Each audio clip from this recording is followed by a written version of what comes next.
try to be really brief, but thank you.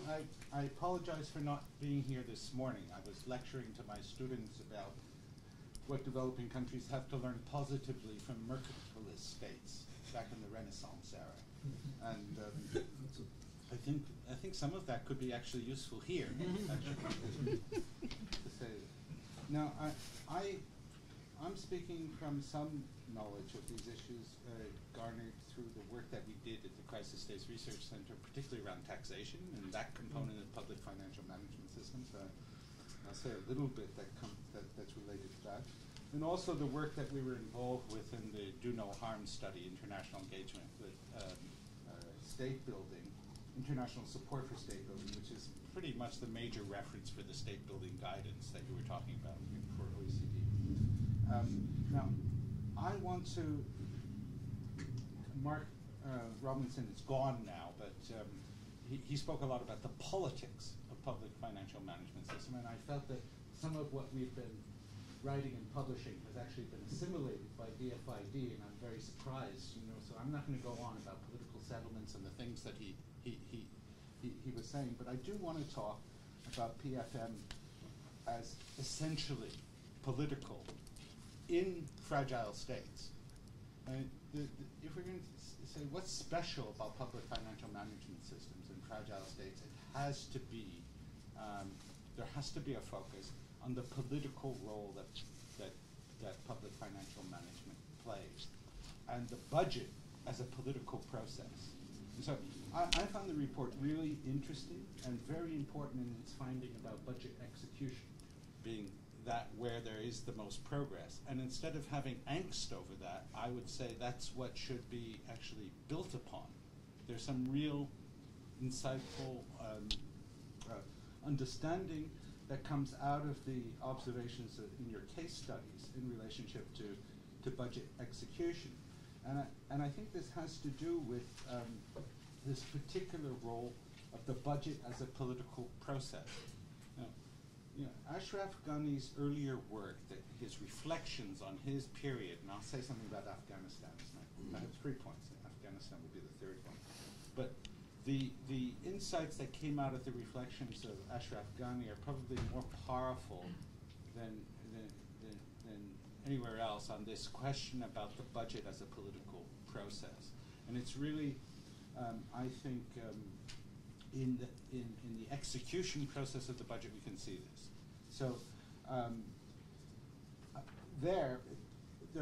in relationship to that, there are 2 really important issues. But the first one is something I feel has really been downplayed. I was happy to hear you now again talking about country systems, the importance of channeling aid through country systems. In the report, it's arguing that in the case study countries, 50 to 80% of aid is off budget still. Okay. Now this is a really crucial problem.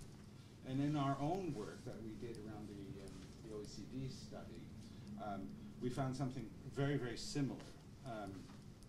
There's been extremely good analytical work done on this by the African Development Bank and the Makoro consultants on looking at how to get aid on budget. And it would have been good to see perhaps some of what they did used here, and the methodologies they developed, I think, could have helped you. This is one of our problems. We don't necessarily build on received wisdom. And I certainly would suggest a turn towards that work. There are some very, very good and over time studies done, and the one I knew the best was Rwanda, because I was doing the case study on Rwanda's public financial management system. But we come back again and again, year after year, and I sat around the OECD GAC table for a couple of years talking about this whole state building stuff. And there's a mea culpa every year around the evaluation of aid effectiveness coming from the donor community. It's absolutely appalling, not only how much aid remains off budget and is going to parallel systems, but how poor the reporting of donors is to those who are trying to construct public financial management systems. It's horrendously bad when anyone whenever you go more deeply into what do those locals who are trying to construct the public financial management system, what information they have about donor programs in their countries, it's still appallingly bad. And so, I think there has to be some sort of a shake-up. Perhaps it could come from the G7 plus, from the fragile states group now around this question in terms of shaking the donors, because there is really horrendously bad reporting.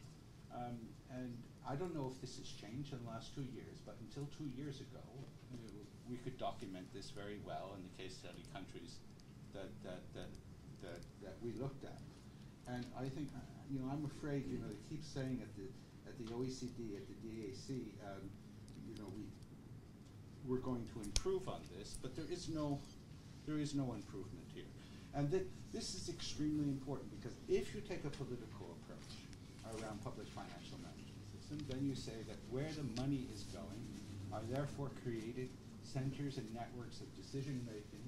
Here is where power is. Power flows this way. And so when money is going also off budget and in parallel systems and not going through country systems, it's going through other systems. This was the big warning of Ashraf Ghani way back when they came out with that, just after he stopped being the finance secretary. And we kind of built on that work that they did. And I think the evidence is, is there. So what is it in the ways that donors function that keeps them from reporting their aid? And what are the blockages other than, yes, political imperatives to say the money is being well spent somehow, political imperatives back home, therefore just get it out there, channel it through NGOs, private providers, or whatever. But this, in fragile states, this has extremely negative impact and very dangerous implications, because it's not building up the basic systems of the state. And so I would also, just a little footnote on that point, before I come to the other point I want to make, is that there does seem to be room, for instance, when thinking about the budget as a kind of centrally at the heart of a kind of political process, there does seem to be room to begin to introduce budget and budget surveillance to parliaments. We had a conference a couple of years ago with the Commonwealth parliamentarians around fragile states. And all sorts of things are said about these are very young parliaments in most cases. These are legislative assemblies that have come up after conflict. But what's at the core of a parliament is managing the budget. That the biggest check and balance is managing a budget. And so I would think that it's totally understandable there's no demand coming from parliament. There's no demand coming from most of these parliaments for anything. But I think surveillance of security and surveillance of the budget, if we think about what are the fundamental aspects of state building, that's what we have to think about in fragile states, then that's actually what one should encourage anyway, parliaments to develop a capacity to do. Look at the and on this question I say, I would endorse what Philip Krause said earlier. I said, it's not, in fragile states, public financial management is not really about service delivery. It's really about centralizing control over the major finance in the country and having systems that can be accountable in that regard. The second thing has to do with just re-emphasizing the revenue dimension of public financial management. Somebody from DFID brought that up as a question in the last panel. And of course, from a state-building perspective, the priority needs to be the beginnings of establishing a capacity to raise local revenue. And you saw in the report the aid dependency ratios here are crucial. And in this respect, I would say that it's very interesting in the report that you found no real relationship between progress in the technical requirements of public financial management system and revenue collection effort. But I have to say that I would much rather be in Tajikistan than in Afghanistan. In Tajikistan, where there's no good PFMS, but much better revenue effort, than in Afghanistan, where you have, for reasons, the last point I want to make really briefly, PFMS, but very poor revenue. You know, so I think this still has to remain at the heart. And why? Because states have to be able to pay salaries to soldiers and policemen if there's going to be any kind of state working at all. The very basic core revenue capacities of the state for it to function and reproduce itself and begin to be somewhat less dependent on external sources, resources. It's the revenue side of PFMS. So your report, the report that you did is very interesting, I think, in providing some basis, empirical evidence for that. The very final thing is I think that one has to be very careful about any lessons drawn from Afghanistan. I'm sorry to say that in terms of people who are putting so much effort into it or who have done in their careers, but Afghanistan is a unique case. Afghanistan is a country under foreign occupation where there is a war ongoing.